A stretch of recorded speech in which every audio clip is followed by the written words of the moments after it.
मरीज़ हमारे पास शिफ्ट हुआ कि ये मुख्तलिफ़ अस्पतालों से होता हुआ हमारे हॉस्पिटल आया। बिल्कुल सूख के वो कांटा हुआ था, 55-60 साल का वो आदमी था, बहुत ही पतला दुबला, और हमारी ज़ुबान में यूजली हम कहते हैं बोन एंड स्किन, पानी की शदीद कमी और बुरा हाल। उम्र उसकी 55-60 साल थी। जो उसके साथ एक ही लड़की थी वो 20-25 साल की थी, और वो अपने आप को उसकी बीवी बताती थी। मेरे जूनियर डॉक्टर्स ने मुझे राउंड कराया तो उन्होंने कहा जी कि ये फ़लाँ वार्ड से शिफ्ट हुआ है, इसको 4 महीने से शदीद दस्त लगे हुए हैं, ये कुछ भी खाता है तो इसको डायरिया लग जाता है, और इसके सारे टेस्ट हो गए हैं, गैस्ट्रोस्कोपियाँ, एंडोस्कोपियाँ, बायोप्सी, हर चीज़, इसके कुछ नहीं आ रहा, तशख़ीस नहीं है। लेकिन अब इसकी हालत इतनी बिगड़ गई है कि ये आईसीयू में शिफ्ट हो गया है, वेंटिलेशन के लिए हुआ है, और इसको कोई दवाई काम नहीं कर रही है। बल्कि मेरे एक जूनियर ने मुझे कहा कि जिस वार्ड से शिफ्ट हुआ है वहाँ की सीनियर डॉक्टर एक हैं, उन्होंने तंजन कहा है कि डॉक्टर साहब ने कहो इनू सूरत रमान सुनाना। तो ना तो टेस्टों में कुछ आ रहा है और ना कुछ आ रहा है, 4 माह से ऐसे है। तो जो हिस्ट्री होती है, हम जो डॉक्टर्स कॉमन चीज़ें होती हैं वो सारे पूछते हैं। तो बच्चों ने मुझे बताया, जूनियर डॉक्टर्स ने, कि ना शुगर है, ना ये नहीं, वो नहीं, फलानी। मैंने इन्हें कहा कि इसका एड्स का टेस्ट करा लें। तो बच्चों ने कहा कि जी पिछले साल इसका एड्स का टेस्ट मेयो हॉस्पिटल में हुआ था, तब भी इसको इसी तरह डायरिया लगा था और वो नेगेटिव है, और लेकिन पिछले साल फिर ये डायरिया ठीक हो गया था 2-3-4 माह के बाद, फिर ये बहुत बेहतर हालत में हो गया था, लेकिन अब फिर इसको 4 माह से ये है और अब इसकी ये हालत हो गई। अब ये बेहोश था वो, खैर वेंटिलेटर पे चला गया, लेकिन मैंने फिर भी उसका एड्स का टेस्ट भेज दिया कि भेजो उसकी बीवी का।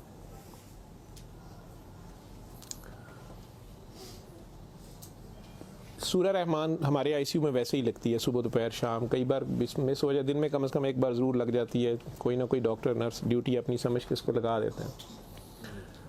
वो भी लग रही थी, सारे पेशेंट्स थे। जहाँ तक जितनी मेरी याददाश्त साथ देती है कि तीसरा दिन था तो मेरी जूनियर डॉक्टर का मुझे फ़ोन आया, बड़ा पैनिकी। उसने कहा कि सर ये पेशेंट जो है इसकी हालत तो ख़राब ही है, वैसे ही है, बेहतर नहीं हो रहा ये वाला पेशेंट, इस पर अचानक एक चेंज आई है कि ये सूरह रहमान जब भी लगती है, मैंने नोट किया है, लेकिन नर्सेज सुबह से बता रहे थे, लेकिन मैंने ये नोट किया अब कि जब भी लगती है इसके नाक और मुंह से वैसे उसके पाइप डाला हुआ था, फेफड़े, हम सांस उसको मशीन, सांस वाली मशीन से जो है ना वो उसके लिए पाइप डाला हुआ था, नाक में भी एक नाली थी मैदे के लिए, बेहोश था। उसने कहा जी इसके नाक में से सुंडियां उबलना शुरू हो जाती हैं बाहर को, और नर्सेज इसके ऊपर ड्यूटी करने से तंग हो रहे हैं। तो अब शक्कर एक मशीन होती है जिससे हम मरीज़ के अंदर से एक बलगम निकालते हैं जो नेगेटिव प्रेशर से सक करती है। तो सर इसको हम सक करते हैं, लेकिन ये नहीं समझ आ रही कि ये कहाँ से आ रहे हैं। मैंने कहा इसके मैदे से खींच के देखें, उन्होंने कहा जी उधर से नहीं आ रहे। मैं कि इनकी सांस वाली नाली से आ रहे हैं, जी उसमें से भी नहीं आ रहे। लेकिन जब सूरह रहमान बंद करते हैं ये ख़त्म हो जाते हैं, ये बाहर नज़र नहीं आते। यहाँ हमारी हड्डियों में खाली जगह होती है, उन्हें हम साइनस बोलते हैं डॉक्टर्स। तो मैंने कहा यार फिर इसके ये साइनस से आ रहे हैं, और मेडिकली हम इसे मैगट्स इन्हें कहते हैं हम। शुगर का मरीज़ बेचारा आखिरी स्टेज पे, कई बार उसके ज़ख़म बहुत ख़राब हो जाए तो उसमें कीड़े कई बार पड़ जाते हैं इस तरह। लेकिन ये चीज़ मैंने नहीं सुनी थी, और ना ही उसकी कोई, ना वो शुगर का मरीज़ था ना कुछ और था। मैंने डॉक्टर साहब से कहा कि आप जो है ना इसका ये तो अब एंटीबायोटिक्स जा रही हैं, सारा कुछ जा रहा है, वैसे इसके एड्स के टेस्ट का पता करें वो कब तक आएगा। तो मुझे लग रहा है कि इसकी क़ुव्वत मुदाफ़ियत कोई नहीं है, और ये कीड़े इस तरह पड़ गए हैं। अगले दिन जब मैं राउंड पे आया तो मुझे एक और कहानी पता चली। उन्होंने कहा जी कि इसकी बीवी जो है ना उसने कल रात को हमारी स्टाफ से लड़ाई की है, और वो क्रिश्चियन हमारी जो स्टाफ है नॉन मुस्लिम, शायद उन्हें बड़े गुस्से में उसने कहा कि तुम लोगों ने हमारा मरीज़ ख़राब कर दिया और कीड़े डाल दिए हैं, आप लोगों की केयर अच्छी नहीं है। थी वो बिल्कुल लोअर सोशियो इकनॉमिक स्टेटस से, पुअर, जो अनपढ़ तबका जिसे कहते हैं। तो कहती जी उसने काफ़ी शोर डाला है कि मेरा मियाँ तो बिल्कुल ठीक ठाक था, ये कीड़े आप लोगों ने 3 दिन के अंदर डाल दिए हैं। तो वो डॉक्टर साहब कहने लगे कि बड़ा अच्छी दलील दी है जो ड्यूटी नर्स थी वो इसको कहने लगी है कि इधर आओ, बल्कि उस नर्स ने हमारी ने नोट किया कि ये सूरह रहमान जब लगती है तो ये ऐसे होता है, तो उसी ने डॉक्टर को मेंशन किया, लेकिन ये औरत शोर डाल रही थी।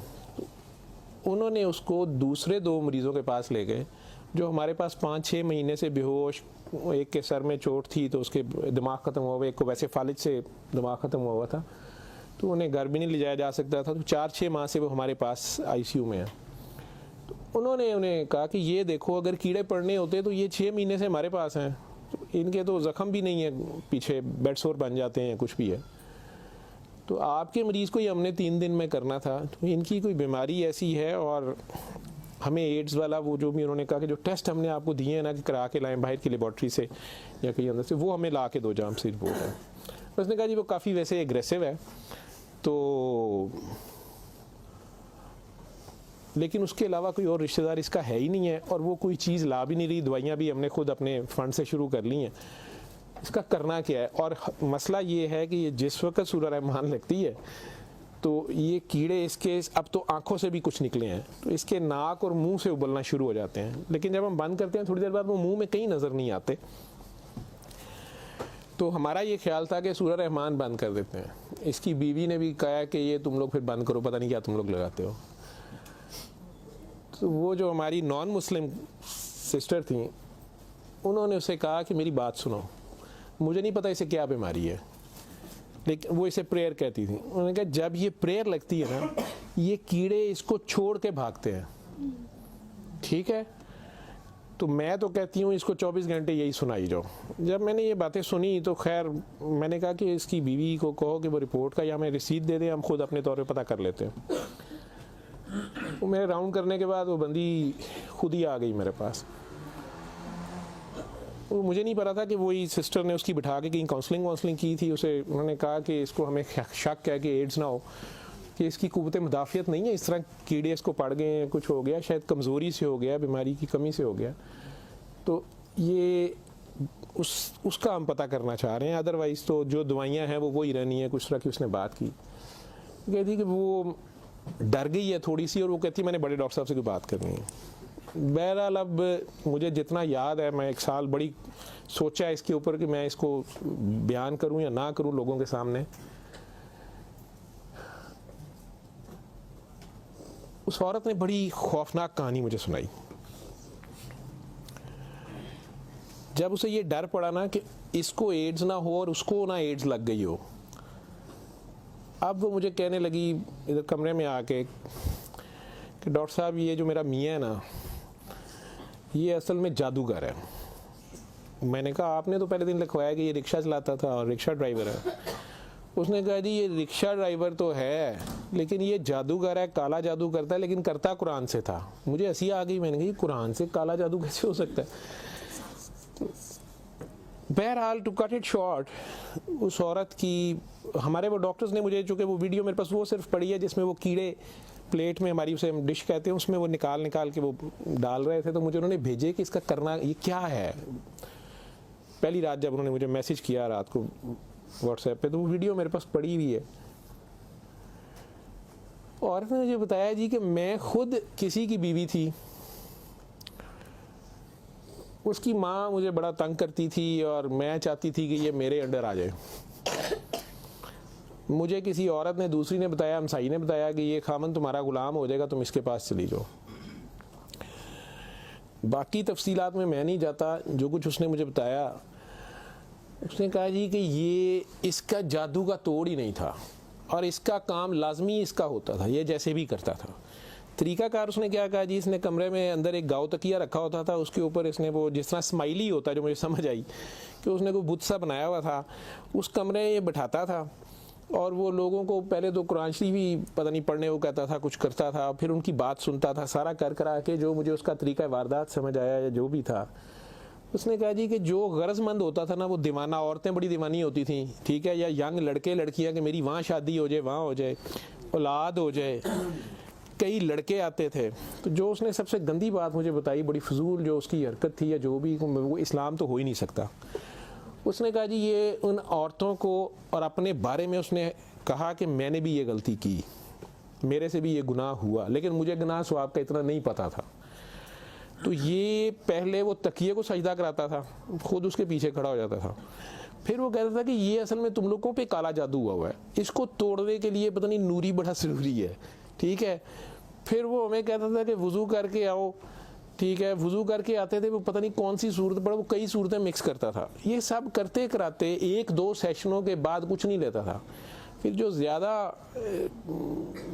लोग अपने काम के पीछे दीवाने होते थे, उनको वो बताता था कि इसमें बड़े पैसे भी लगेंगे, ये जान पे खेलना पड़ना है, पता नहीं क्या करना, और तुम्हें भी मेरे साथ करना पड़ेगा, इसमें बड़ा कुछ जो है ना रिस्क है, लेकिन काम तुम्हारा हो जाएगा।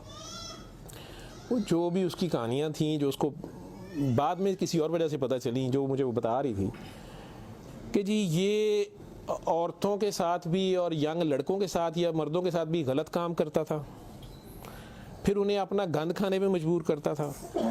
फिर उन्हें पता नहीं कौन से कोई आयत, मतलब आयत बनाई हुई थी या कोई नाम था पता नहीं क्या, कि अरबी के जी ये पढ़ के ना तुमने ये मिक्सचर जो है ना, ये हंडिया पकाते हुए थोड़ा सा बीच में गंद डाल देना है और अपने खामन को खिला देना है, या उस लड़की को खिला देना है, या उसको खिला देना है। तो मैं अपने खामन के साथ ये सारा कुछ किया मैंने।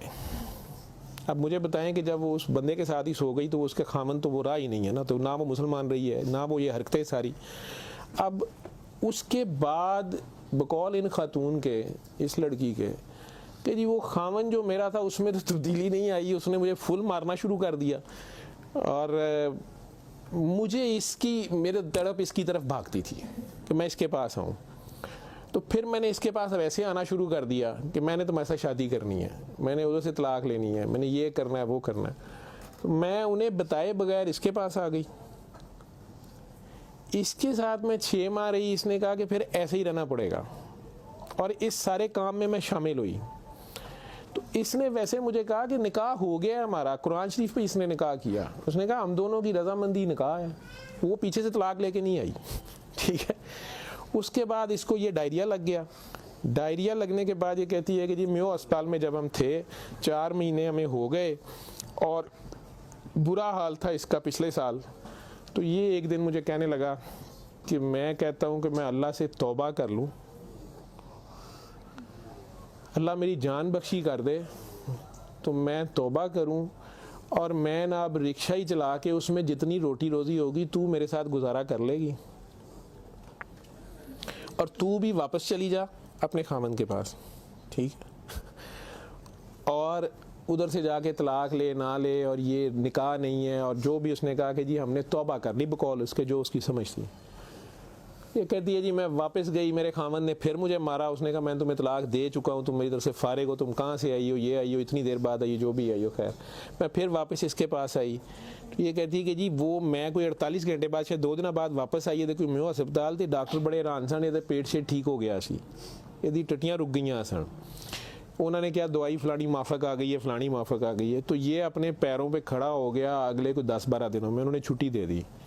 फिर ये मुझे मस्जिद एक में लेके गया, वहाँ हमने निकाह किया, ठीक है। निकाह किया, ये रिक्शा चलाना शुरू हो गया। तो डॉक्टर साहब 6 महीने इन्हें बड़ी मेहनत की थी, रिक्शा भी चलाया, मैं भी कदे सुखी गिली खांदे सा चंगा भला सी। पर डॉक्टर साहब दुनिया बड़ी जालम है, यदी शोहरत सी दुनिया पिछे पैंदी सी, कहना सी मैं काम छड़ छड़िया है। डॉक्टर साहब हूँ फिर एक बच्ची आई, तो बड़ी सोहनी सी, वो बड़ी रोंदी सी, ਉਹਦਾ पता नहीं की मसला सी। डॉक्टर साहब ने ਉਹਦੇ ਨਾਲ फिर वही काम शुरू कर लिया। इन्हें फिर वही काम शुरू किया। मैं ਇਹਨੂੰ पहले कहती रही हाँ, लेकिन डॉक्टर साहब ਇਹਦੇ 'ਚ पैसे बड़े आते सन। ਉਹਦੇ बाद हूँ 4 महीने तो ये इसकी ये हालत है, और अब ये बेहोश है। अब मैं अल्लाह से तौबा करना चाहती हूँ, अल्लाह मुझे माफ़ कर दे, मुझे तो समझ नहीं थी, तो मुझे माफ़ी ले दें, और इसका अब क्या बनेगा और क्या नहीं बनेगा। मैंने ये काफ़ी बीच में से सेंसर करके आप लोगों को सारी बात सुनाई है। और मुझे कहती है जो कीड़े इसके अंदर से निकलते हैं ये क्यों आ रहे हैं, ये कहाँ से आ रहे हैं। मैं कि बीबी ये, मैंने उसे साइनसेस वगैरह समझाया। मैं कि ये इसके बहुत ज़्यादा खून की कमी है, इसके अंदर जरासीम पड़ गए हैं, जो भी। मैं डॉक्टरी तो मैं उसे और क्या मैं उसे कहता।